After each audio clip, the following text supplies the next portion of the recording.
እምነት ነው? ወንጌላዊ አማኝ ነኝ። ወንጌላዊ አማኝ ማለት ቤተ እምነት የለም ታውቃለህ አይደል? ያው ፕሮቴስታንት ነኝ። ፕሮቴስታንት የሚባለን ቤተ እምነት የለም። ኢቭን ካውንስል እንኳን ፕሮቴስታንት አይደለም ቤተ እምነት ብሎ እኔ ከሀገር ውጭ ስለሆንኩኝ ከምንም ችግር የለም። ቤተ እምነት የምታደርገው ከተለያዩ እምነት ምናምን ከተወጣጦች ጋር ከእነሱ ጋር አንድ ላይ ነው ህብረት ማድረገው እኮ። ምን ይባላል ቸርች? እኛ ቸርች የራሳችን ሆነ የእምነት አቋም አለን እኮ። ምን ይባላል ቸርቹ? ኤልሻዳይ ቸርች። የስ ትምህርታችሁ እንደ መካነ ኢየሱስ ነው? ያው ፕሮቴስታንት ነው፣ እንደዛ እንደማለት ነው። ጥያቄ ትምህርታችሁ እንደ መካነ ኢየሱስ ነው? ህፃናት አጠምቃላችሁ? አናጠምቅም። እሺ፣ ቅዱስ ቁርባን ህይወት ይሰጣል ብላችሁ ታምናላችሁ? ቅዱስ ቁርባን ህይወት ይሰጣል፣ ሚስጥራትን መፈጸም ማለት ያው ማንም ክርስቲያን ያው ክርስቶስን አምኖ የተጠመቀ የግድ ቅዱስ ቁርባን መቀበል አለበት ብለን ነው የምናምነውና ምክንያቱም ህብረት የሚኖረን አንድ ላይ ስንሰበሰብ ክርስቶስም ማለትም ሐዋርያትም እንዳዘዙ በቁርባን መውሰድ ስላለብን ማለት ክርስቶስን እናመልከው ለዘላለም ህይወት ብለክ ነው አይደለም። መካነ ኢየሱስ ግን ሚስጥራትን ፈጽመው ለዘላለም ህይወት ነው፣ ለድነት ነው። ስለዚህ አንድ ነን የሚለው ነገር ብዙ አይሰራም። አንድ ነን እንዳትለኝ ብዬ ነው። ምክንያቱም የልጆች ጥምቀት አታምንም፣ ልጆችን አታስጠምቅም ማለት መካነ ኢየሱስ ታስጠምቃለች፣ ለዛውም ለኃጢአት ስርየት ብላ። ስለዚህ አንድ ነን እንዳትለኝ። አይ ቲንክ ካልተሳሳትኩኝ ቃለ ሕይወት የሰው ልጆች መዳናቸውን አያጡም። መዳናቸውን የሰው ልጆች ያጣሉ ብለህ ታምናለህ? ሊያጡ ይችላሉ ብለህ ታምናለህ? አይ መጀመሪያ ያው ካመ ማለት እንዴት ማለት በምን አንገል እንዴት አልገባኝም። እስቲ ያቅን ግልጽ አድርግልኝ። መዳናቸውን ሊያጡ ይችላሉ ሰዎች ከዳኑ በኋላ ሊያጡ ይችላሉ መዳናቸውን? እንዴት አያጡም? አይ ትክክለኛ የዳነ ክርስቲያን አያጡም። ትክክለኛ የዳነ ክርስቲያን ከሆነ በክርስቶስ ዘንድ የተመረጠ ክርስቲያን ከሆነ ድነትን። በጣም ጥሩ። እሺ እንዲህ ነው መጽሐፍ ቅዱስ። በዚያን ጊዜ መንግስተ ሰማያት መብራታቸውን ይዘው ሙሽራውን ሊቀበሉ የወጡ 10 ቆንጃጅት ትመስላለች ይላል ማቴዎስ ወንጌል ምዕራፍ 25። በዚያን ጊዜ መንግስተ ሰማያት መብራታቸውን ይዘው ሙሽራውን ሊቀበሉ የወጡ 10 ቆንጃጅት ትመስላለች። ከእነርሱም 5ቱ ሰነፎች፣ 5ቱ ልባሞች ነበሩ። እነዚህ 10ቱ ቆንጃጅት የምን ምሳሌ ናቸው? ማለት የዳኑ ክርስቲያን 10ቱ ቆንጃጅቶች የማን ምሳሌ ናቸው? የክርስቲያኖች ምሳሌ ናቸው ማለት ኦኬ። በዚያን ጊዜ 10ቱ ያው ክርስቶስን እንቀበላለን እናመልካለን ብሎ እንትን የተባሉ አይነት ክርስቲያኖችን ነው የሚወክሉ ማለት ክርስቶስን የሚያመልኩ ናቸው። መልካም። የት ነበሩ ቦታቸው? በመንግስተ ሰማይ አይደል? በጣም ጥሩ። ሰነፎቹ መብራታቸውን ይዘው ከነርሱ ጋር ዘይት አልያዙም ይላል። 10ቱም ቆነጃጅቶች አንድ ያረጋቸው ምንድነው? መብራት እያበሩ ነው አይደል?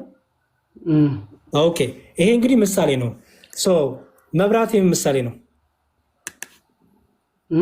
መብራት ምሳሌ ነው ስመስለኝ የእምነት ምሳሌ ነው። እርግጠኛ ባልሆንም ዘይት ምሳሌ ነው።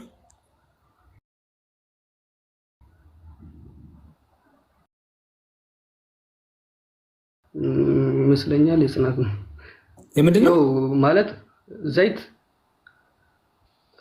እርግጠኛ አይደለሁም። ብቻ ግን መብራቱ የበራው በዘይቱ ነው አይደል? ዘይቱ መብራቱ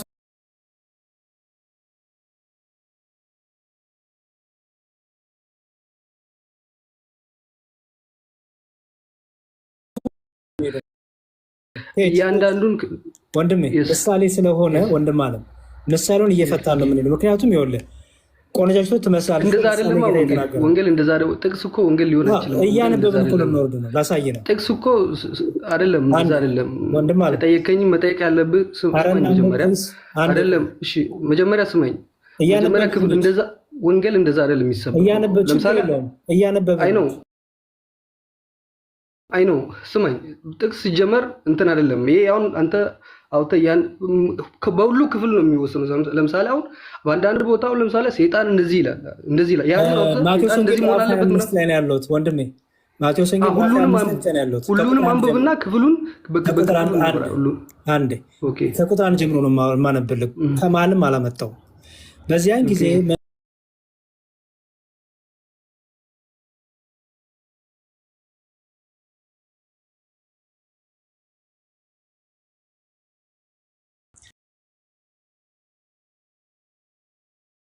ልባሞቹን ከመብራታቸው ጋር በማሰራቸው ዘይት ያዙ።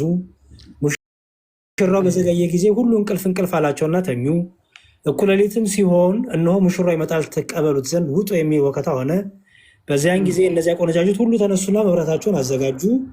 ሰነፎቹ ልባሞቹን መብራታችን ሊጠፋብን ነው፣ ከዘይታችሁ ስጡን አሏቸው። ልባሞቹ ግን መልሰው ምናልባት ለእኛና ለእናንተ ባይበቃስ፣ ይልቅስ ወደሚሸጡት ሄዳችሁ ለራሳችሁ ግዙ አሏቸው። ሊገዙም በሄዱ ጊዜ ሙሽራው መጣ። ተዘጋጅተው የነበሩበት ከእርሱ ጋር ወደ ሰርጉ ገቡ፣ ደጁም ተዘጋ። በኋላም ደግሞ የቀሩት ቆነጃጅት መጡና ጌታ ሆይ ክፈትልን አሉ። እርሱ ግን መልሶ እውነት እውነት እላችኋለሁ አላውቃችሁም አላቸው ይላል። አሁን ይህን ፍታልኝ ምሳሌው። አይ ብቻ እኔ ይህን ከዚህ ክፍል የምረዳው ነገር ቢኖር አንዴ ላይ አሁን ቅድም ምን አልከኝ ወንድም? ሙሉ እየነገርኩህ እኮ ነው። አንዴ አሁን የምትረዳውን አይደለም እኔ የምፈልገው ምሳሌውን ፍታ። እሺ ምሳሌውን ልፍታለህ። ሲጀመርም እኔ ማምነው እንደዚህ አይደለም። ሰምተኛላ። እኔ ማምነው አሁን ከነዚሁ መካከል ትክክለኛ የዳኑት ትክክለኛ ክርስቶስን የተቀበሉ ጸንተው የኖሩት እነዛ አምስቶቹ ናቸው። አምስቶቹ ደግሞ ክርስቲያን ነን ይላሉ፣ ግን በክርስቶስ ዘንድ ቦታ የላቸውም። የት ነበሩ የነበሩት? አንዴ የት ነበር የነበሩት? ቸርች እኮ ነው። እና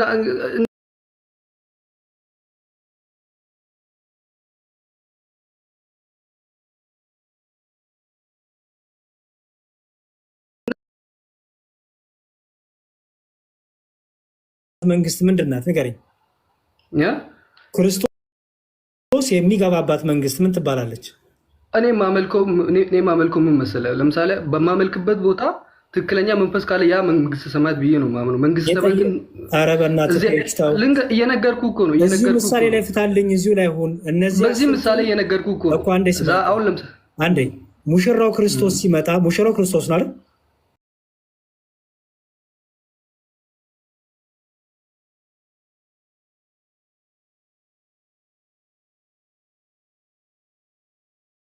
አልነበሩ። ሰነፎቹም ልባሞቹም ሙሽራው የገባበት ቦታ አስቀድመው ነበሩ አልነበሩ? ነበሩ። እንዴት ሊኖሩ ቻሉ ሁለቱም?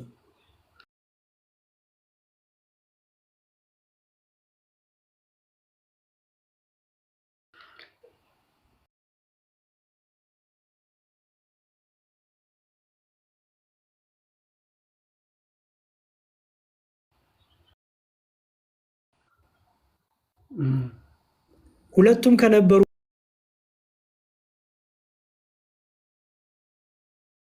ሙሽራው ሌላ ቦታ አልገባም። በደንብ አዳምጠኝ ወንድም። ሙሽራው ሌላ ቦታ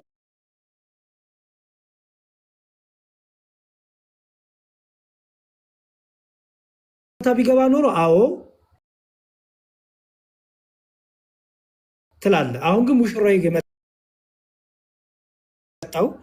ወደዛ ነው የመጣው፣ ወደ እነሱ ወዳሉበት። ኦኬ እነሱ ደግሞ አስቀድመው እዛ ቦታ ነበሩ አስሩ። ኋላ ግን እነዚህ ዘይታቸውን ጨርሰው ዘይት ፍለጋ ወጡ። እነዛ ደግሞ ምን ይዘዋል? ትርፍ ዘይት ደግሞ ይዘዋል።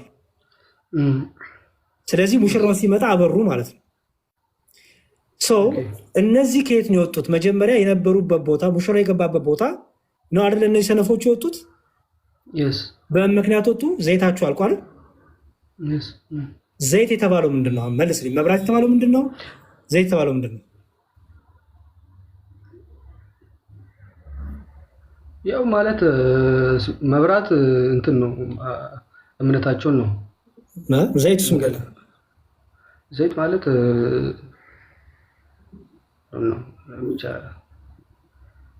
በቃ እንዳትገምት ይቅርብህ። በደንብ አጥንተውና ፕሊዝ። እሺ በደንብ ምክንያቱም ለምሳሌ ጌታ በሰማይ ያለውን አባታችን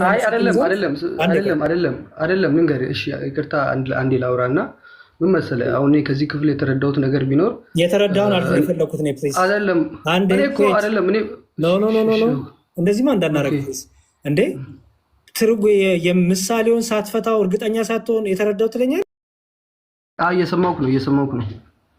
እሺ በሰማይ ያለውን አባታችሁን ያመሰግኑ ዘንድ መብራታችሁ በሰው ሁሉ ፊት ይኖራል ጌታ፣ ወይ ብርሃናችሁ ሰው አይደል? እሺ ብርሃን ያለው ጌታ ምንድን ነው? ሰዎች ከጨለማ ወደ ብርሃን መጡ ስትል ምን አገኙ እያልክ ነው? አረ ከኔ ጋር አሁን ፕሊዝ። ኦኬ ክርስቶስን አግኝቶ ከጨለማ ወደ ብርሃን የሚመጡት እዚህ ዕብራውያን እዚህ ነው አንዴ ብርሃኑን የቀመሱ የሚለው አይደል? በጣም ጥሩ። ብርሃኑ ግን ምን ይፈልጋል? ዘይት ይፈልጋል አይደል? ምክንያቱም ምንም የሚያደርገው ነው ብርሃኑ እለት ዕለት እንዲበራ የሚያደርገው ነው አይደል? ዘይት አይደል?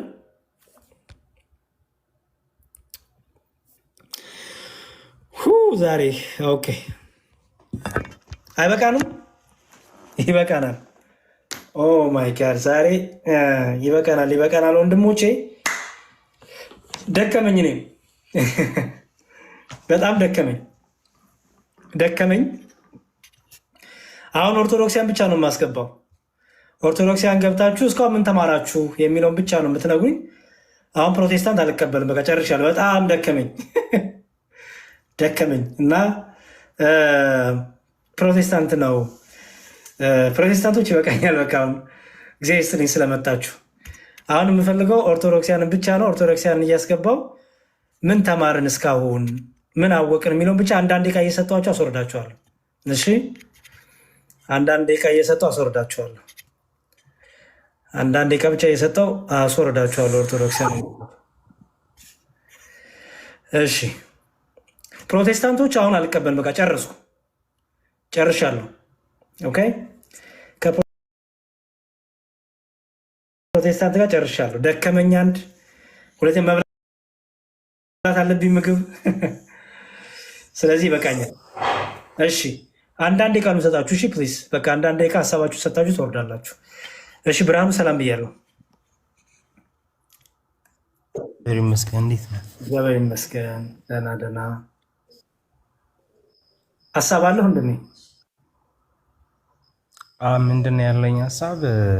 እስካሁን ድረስ የተረዳሁት ነገር ማለት ሰዎች ምን ያህል ደፋር እንደሆኑ ማለት ለእግዚአብሔር ቃል ምንም ታማኞች አለመሆናቸውን ነው እስካሁን ድረስ የተረዳሁት። እና ማለት ምን አይነት ትውልድ ነው እየተፈጠረ ያለው? በዚህ ሁኔታ ከቀጠልን የምር በጣም ትልቅ ኪሳራ ላይ ነን ያለ ነው ብዬ ነው የማስበው። ማለት ለእግዚአብሔር ቃል አለመታመን፣ ሁለት ምላስ መናገር፣ እዚህ ጋር የተናገሩትን እዛ ጋር መሻር እና እንደዚህ አይነት ትውልድ ይዘን እንዴት ነው የምንቀጥለው የሚለው ነገር ራሱ እንደ ትውልድ ራሱ ሲታሰብ ማለት እዚህ ጋር የአንደኛ ክፍል የሁለተኛ ክፍል ተማሪ እንኳን በዚህ ደረጃ ይወርዳል ብዬ አላስብም። የህፃናት እንትን ነው የሚመስለው እና በጣም ትልቅ ነገር ተምሬያለሁ። መጽሐፍ ቅዱስን ደግሞ በራሴ አረዳድ እንደሚመስለኝ አሁን በተነበበልኝ ነገር ብቻ ተነስቼ መተርጎም እንደሌለብኝ ሁላ ተምሬያለሁ። መማር፣ መጠየቅ፣ ማወቅ እንዳለብኝ የተማርኩት በጣም ትልቅ ትምህርት ነው የተማርኩት እና በጣም የድፍረት ቃል ነው የሚናገሩት እና እግዚአብሔር ይቅርታ ያድርግላቸው። እግዚአብሔር ራርቶላቸው ወደ እውነት ወደ ማስተዋል እንዲመልሳቸው ሁላችንም በጸሎት ብናግዛቸው የሚል ሀሳብ ነው ያለኝ። አመሰግናለሁ። እሺ ብርሼ እናመሰግናለን። እግዚአብሔር ያክብርልኝ። በጣም አንድ ደቂቃን በደንብ የጠቀምክበት። ጴንጤ አላስገባም አሁን ብያለሁ። ትልቁ ነገር የዛሬው ትልቁ ምንድን ነው? እንደምታዩት ጴንጤዎቹ ወንጌል ይሰበክ ይላሉ፣ ግን ገድል ድርሳን ነው የሚያወሩት። ስለዚህ እኛ ጋር ሲመጡ መጽሐፍ ቅዱስ ሲጠየቁ ፍጥጥ፣ ትርጉም መጥፋት፣ ግራ መጋባት፣ የራስ ትርጉም ዝም ብሎ ይመስለኛል። ምን ችግር አለው ቢሆንስ? እኔ ምን አገባኝ? እስካሁን የሰማ ነው። እኔ ምን አገባኝ? እንደዚህ ቢሆን አይ እንዲህ ቢሆንስ? ማስረጃ የለኝም። እኔ በቃ ፈለግኩ። ይህ ሁሉ ከመጣ መጽሐፍ ቅዱስን አለመማር። አሁን ታምረ ማርያም ብል አቤት የሚደረደርልኝ፣ ገድለ ተክለ ሃይማኖት ብል አቤት የሚደረደርልኝ። መጽሐፍ ቅዱስን ረስታችሁታል። መጽሐፍ ቅዱስን ትታችሁታል። እኔ ብዙ ሰው ጴንጤ የሚሆነው ክርስቶስ ተሰብኮት አይደለም፣ ስላሴ ተሰብኮት አይደለም፣ ጥምቀት ተሰብኮት አይደለም፣ ቁርባን ተሰብኮት አይደለም። እነዚህ ከተሰበኩማ ችግር ይመጣል። ምን አይነት ችግር? መካነ ኢየሱሱ ከሙሉ ወንጌል ጋር ሊጣላ ነው። ምክንያቱም አንድ ሰው መጥቶ እኔ ጴንጤ መሆን ብፈልግ መካነ ኢየሱስ በሚስጥራት ታምናለች፣ ልጆች ታስጠምቃለች፣ ህፃናት ታስጠምቃለች። ሙሉ ወንጌል ህፃናት አያስጠምቅም፣ በሚስጥራት አያምንም። ስለዚህ የት ነው የሚሄደው? መካነ ኢየሱስ ነው የሚሄደው? ሙሉ ወንጌል ነው የሚሄደው? የት ነው የሚሄደው? ልጅ ሲወልድ መካነ ኢየሱስ፣ ልጄ ሲያደርግ ደግሞ ሙሉ ወንጌል ወስዶ ነው። ስለዚህ ቺቺ ነገር አትነሳም። ስለዚህ ሙሉ ወንጌልንም መካነ ኢየሱስንም ሌሎቹንም ሁሉ አጣምሮ ያዘው ምንድነው? ገድል። አጣምሮ ያዘው ምንድነው? ታምር። ኦኬ። ታምሯ ግን ከቀረች መባላት ይመጣል። ባለፈው እንዳያችሁት ማለት ነው። የአንደኛው ክርስቶስ ለዓለም የሞተ ነው፣ የዓለም ቤዛ ነው። የአንደኛው ደግሞ ለተመረጡ ብቻ ቤዛ ነው። ስለዚህ ቤዛነት ከተወራ ችግር ሊመጣ ነው አሁንም። ስለዚህ ጥቅሙ ምንድነው የሚሻለው? ሹርቡድ አድርጎ በቃ ገርላት ላይ ብቻ፣ ሌላው ነገር ጸጥ በሉ፣ ድርሳ ላይ ጸጥ በሉ። እሱ ከተነሳ እንዲያው ጴንጤ ሊሆን እንኳን ያሰበ ካለ ኮንፊውዝ ይሆናል፣ ግራ ይገባዋል። እንዴ የት ነው የምትጠሩኝ ይላቸዋል። የመካነ ኢየሱሱ ሌላ ይላል፣ የወንጌሉ ሙሉ ወንጌል ሌላ ይላል፣ ቃልዮቱ ሌላ ይላል፣ ካልቪኒስቱ ሌላ ይላል፣ ተሐድሶ ሌላ ይላል። ወደ የትኛው የየራሳችሁ ጌታ ይዛችሁ ወደ የትኛው ጌታ ነው የምትጠሩት? በጣም ኮንፊውዝ ያደርጋል። ስለዚህ ምንድናት መሸፈኛዋ? ገድል ድርሳ። እስቲ እውነት አንድ ቀን እስቲ ልዩነት ይወራ አይወራ? እና ዛሬም በቃ እኔ መጽሐፍ ቅዱስ የጠየኩት መጽሐፍ ቅዱስ ወጥቅስ የጠቀስኩት ወደ 2 ሰዓት ምናምን ሆነ። ማናቸውም ሲመልሱልኝ አላያችሁ ይመስለኛል፣ አላቀውም። እና እግዚአብሔር ይርዳችሁ። እናመሰግናለን ብርሽዬ። እሺ ተዋህዶ እምነቴ ሰላም ብያለሁ። ሰላም መምህራችን አለን። እግዚአብሔር ይመስገን። ቃለ ሕይወት ያሰማልን ብለናል። እና ዛሬ የተማርነው ትምህርት በጣም የሚገርም ነው። ማለት እንግዲህ ለመዳን ወደ ቅድስት ቤተክርስቲያን ለመመለስ የዛሬው ከበቂ በላይ ነው። እውነት እኛ የተማርነው እኔ በጣም ከአይምሮ በላይ ነው የሆነብኝ የዛሬው ትምህርት ብቻ ማለት ነው። እና ጴንጤ ለመሆን አለማወቅ ወይም እናውቃለን ወይም መጽሐፍ ቅዱስ የኛ ነው ኦርቶዶክስ መጽሐፍ ቅዱስ አታውቁም የሚሉት ዛሬ ተረድተዋል ብዬ አስባለሁ። እና እኔ የተረዳሁት ጴንጤ መሆን ወይም መናፍቅ መሆን በቃ አለማወቅ መጽሐፍ ቅዱስም እንኳን ትርጉም ይቀርና በእነሱ ቤት ትርጉም ምንም አይደል ማለት ከመጀመሪያ ጀምሮ ዛሬ ድሩ ገጥሞኝ ነው ያዳመጥኩትና በጣም የሚገርም እንጃ ከቃላት ወሬ ነው። እና በዚህው ከቀጠሉ የዛሬው ብቻ በቂ ነው ማለት ሌላ ጊዜ በደንብ ሃይማኖት ያለው ጭንቅላት ያለው ሰው የዛሬው ትምህርት ብቻ በቂ ነው። ዛሬ ከነሱም እንግዲህ መጽሐፍ አለማወቃቸውን ትርጉም ምን እንደሆነ አለማወቃቸውን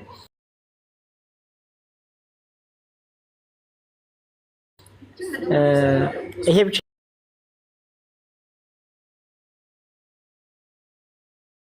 ይበቃናል። እንኳን እነሱ እኔ ብዙ ነገር ተምሬያለሁ ዛሬ። መምህር አመሰግናለሁ። ቃለ ሕይወት ያሰማልን።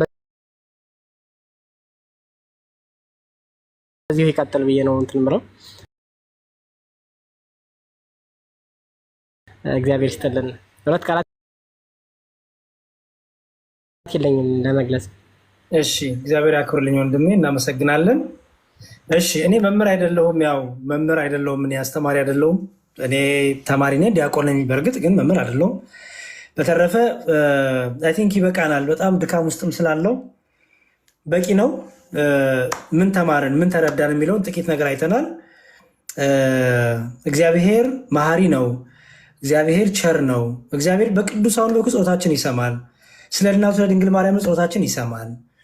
ስለ ቅዱስ ቁርባን አወራን። ፕሮቴስታንት ዓለሙ ቅዱስ ቁርባን ግማሹ ምልክት ይላል፣ ግማሹ መታሰቢያ ይሆናል፣ ግማሹ ሕይወት ይሰጣል ይላል፣ ግማሹ ዝም ብሎ ቂጣ ነው ይላል። በቃ እችን ነገር አያነሱም፣ ፈጽሞ አያነሱም። እችን ነገር ለምን አትነሳም? ምክንያቱም ወደ የትኛው ጌታ እንደምትጠሩት ኮንፊውዝ ስለሚሆን ሰው። እኔ እደግመዋለሁ፣ ሁሌም ጥያቄ ቻሌንጅ ላርጋችሁ እስቲ። እኔ ለምሳሌ ጴንጤ ልሁን ብል ወደ የትኛው ኢየሱስ ነው የምትወስዱኝ? የሙሉ ወንጌል ኢየሱስ ሌላ ነው። የመካነ ኢየሱስ ሌላ ነው። የካልቪኖቹ የነቃሊዮት ሌሎቹም ሌላ ነው። የሉተሪያን ስም አልጠራም። የሆነ ሰው ምን አለመሰላችሁ? አንድ ሰው ጌታን መቀበል ከፈለገ መካነ ኢየሱስ እንዲሄድ አልመክረውም ማለት የሆነ ሰው እዚህ የምታውቁት ፕሮቴስታንት ወንጌላ የሆነ ሰው ወንጌላ የሆነ ሰው ምን አለ? እኔ ሰው ወደ ጌታ ሲመጣ ጌታን ሊቀበል ሲፈልግ ወደ መካነ ኢየሱስ እንዲሄድ አልመክረውም ማለት። ከዛስ ከመካነ ኢየሱስ ሰዎች ጋር ህብረት አድርጎ ገድል ታምር ይላል ማለት ነው። ኦ ማይ ጋድ! እንዴት ነው ሰው ህሊናውን የሚሸውደው? እንዴት ነው ሰው በቃ እንደዚህ ትልቅ ሰው ነው ፂም አውጥቶ ወፍሮ እንዴት ነው እንደዚህ ህሊና ጨዋታ ያለው? ወደ መዳን የመጣ ሰው ከሌላ ጌታ መቀበል የሚፈልግ ሰው ወደ መካነ ኢየሱስ እንሄድ አልፈልግም ይላችሁና አንድ ነን። እኔ ታዲያ ጴንጤ መሆን ብፈልግ ወዴት ነው የምሄደው? ወደ መካነ ኢየሱስ እንዳልሄድ ወደ መካነ ኢየሱስ እንድትሄድ አልፈልግም ብሎኛል ይኸው ወንጌላዊ። ገድላት ድርሳናት አንደኛ የቤት ኪራይ መክፈያ ሆኗል። ገድላት ድርሳናት ጊፍት መሰብሰቢያ ሆኗል። ገድላት ድርሳናት የልዩነት መደብ። እኔ ገድላት ድርሳናት ወንድሞቻችን ፕሮቴስታንቶች የሚያነሱ ስለ 3 ነገር ነው ብዬ አምናለሁ። አንደኛ የቤት ኪራይ መክፈያ ነው። የቤት ኪራይ መክፈያ ነው። ኦኬ። ውሃ መብራት መክፈያ ነው። ሁለተኛ ያው ጊፍት መሰብሰቢያ ነው። ጊፍት መሰብሰቢያ ነው። ሶስተኛው ደግሞ መሰላችሁ መደበቂያ ነው። መደበቂያ የምን መደበቂያ?